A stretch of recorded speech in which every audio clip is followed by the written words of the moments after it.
and he's currently the author of the book called Defining Sex and You. All right, Olamide Victor, nice to have you in the building. Good morning. Good morning, Mr. Victor. How are you doing? Very good, very good. Then, so I'm looking through this book, and it's very, very appealing that you're coming up with this on a day where people are celebrating love, defining sex and you. How did you come up with this idea? Oops, I would say that it's an idea that has been in my mind for years. Actually, the launch now is a relaunch because it was launched 2012. Okay. But now I see that there is more need. The challenge we had then, it didn't look like it's it was quite different pressing. from what we have now. Now it looks like the challenge is more pressing now, and the book has to be outside now at this point in time. So it's appealing to the moral fabrics of the society, so to say. Yes, yes. Why defining sex and you? Let's talk about that.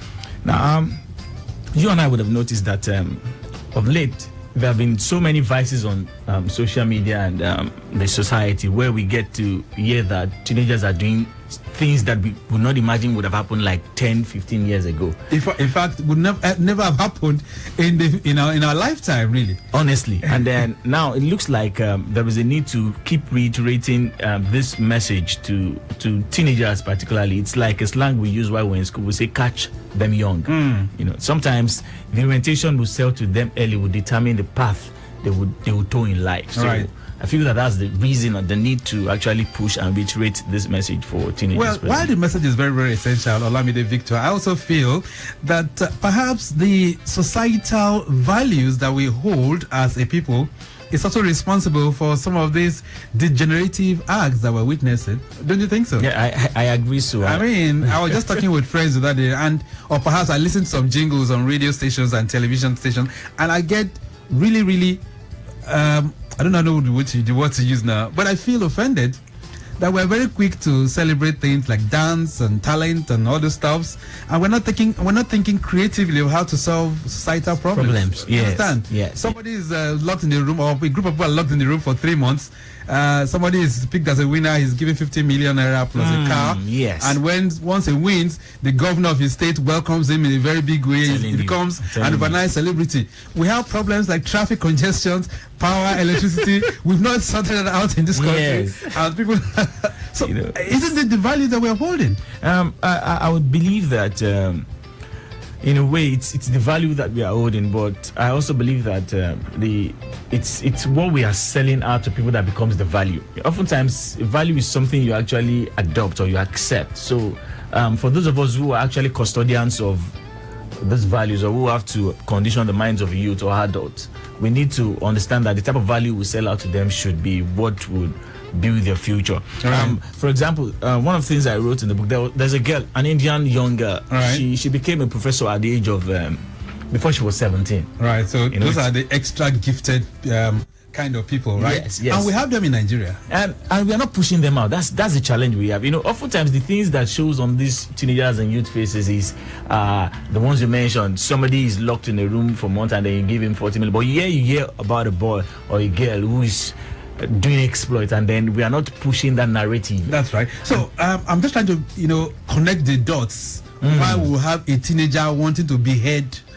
another teenager just to make money? You understand? Yes. I'm trying to connect the dots. The dots are very there. They are staring at us. You understand? Yeah. I mean, if you have a parent, all he's thinking about is how to ride what do you call those latest cars now? A G-Wagon. A G-Wagon, right? He plans that. His children are saying it. People in the streets are saying it. Yeah. And nobody's asking questions. How did he get this G-Wagon, right? So that will push a 17, an 18, a 20-year-old to go look for how to get this kind of money. And it doesn't matter what it takes. I'm telling you. I'll add up to this. I would say that, like I tell people that what we need to teach people basically is not really laws. A society where you teach people purpose will solve so many issues, Right. It's like the way Miles Moore puts it. He said, when the purpose of a thing is not known, abuse is inevitable. Which is very true. So let's look through this book now, Defining Sex and You. Yes. It's what now? How would you describe this book? The book is basically divided into two ideas it sells. That is understanding the concept of sex, why you should delay for it, why there should be what we call delayed gratification, and then understanding the concept of purpose.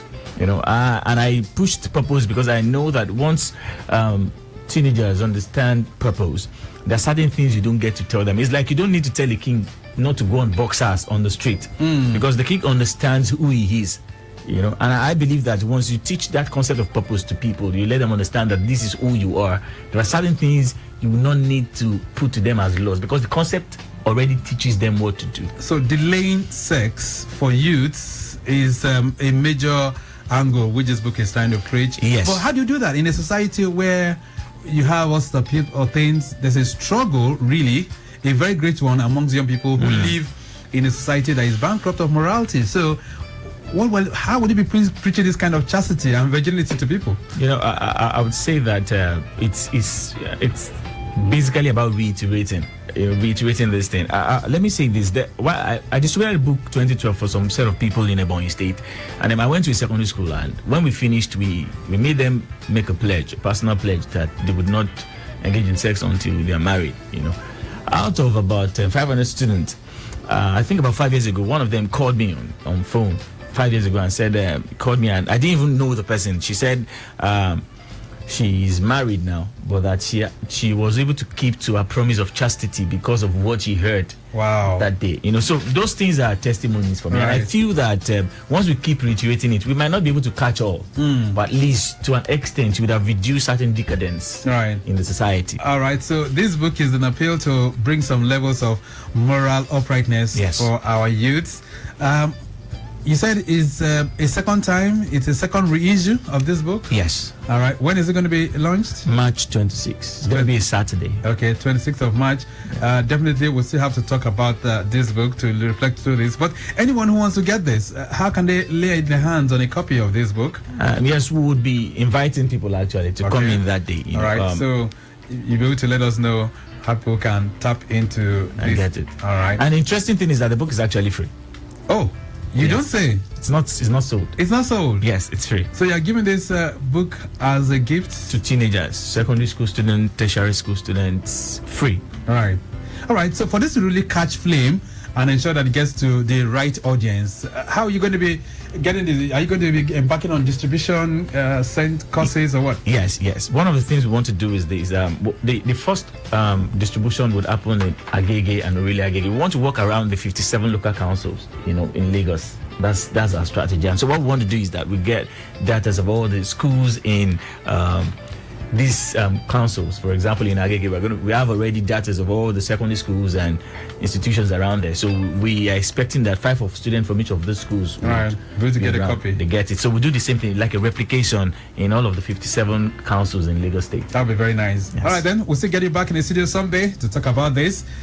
So happy Valentine's Day. Same here. What will be your message to the youth as they celebrate Valentine's, by the way? It would be the same thing, that we should worry of what we do on Valentine's Day. It's an expression of love, not basically an expression of sex. So what we should do or reiterate today is love. And it's not just to an opposite sex. It could be to a friend.